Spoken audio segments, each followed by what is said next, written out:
Hong Kong চায়নার বিপক্ষে home ম্যাচে একাদশ নিয়ে বেশ সমালোচনায় পড়তে হয়েছিল হেড কোচ হাবিয়ার কাবরেরাকে। শুরুর একাদশে সমিত সোম, জায়ান ও ফাহমিদুলদের কেন নামানো হয়নি তা নিয়ে দেশের ফুটবলে হয়েছে বেশ আলোচনা।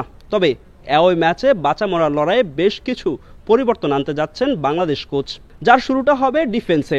সেন্টার ব্যাক পজিশনে ফিরছেন তপু বর্মন।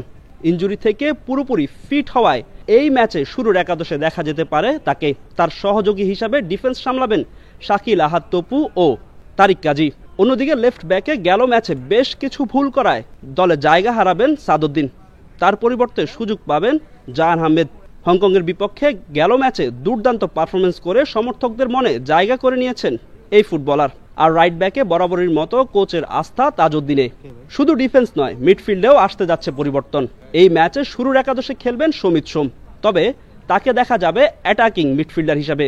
যদিও গেল ম্যাচে হামজা চৌধুরীকে পুরো ম্যাচেই দেখা গিয়েছে সেন্টার ব্যাক হিসাবে, তবে এই ম্যাচে অনেকটা ডিফেন্সিভ মিডফিল্ডার রোলে দেখা যাবে তাকে। আর গেল ম্যাচের অধিনায়ক সোহেল রানা থাকবেন এই ম্যাচে। একাদশে পরিবর্তনের পাশাপাশি ফরমেশনেও পরিবর্তন আনতে যাচ্ছেন বাংলাদেশ কোচ। এই ম্যাচে লাল সবুজদের একমাত্র লক্ষ্য জয়, সেই জন্য ডিফেন্সিভ না খেলে অফেন্সিভ খেলার সিদ্ধান্ত হতে পারে হেড কোচ হাবিয়ার কাবরেরার, যেখানে ফরমেশনটা হতে পারে 1-3-5-2। তবে ফরমেশন চেঞ্জ হলেও এই ম্যাচে হারানোর কিছুই নেই বাংলাদেশ দলের।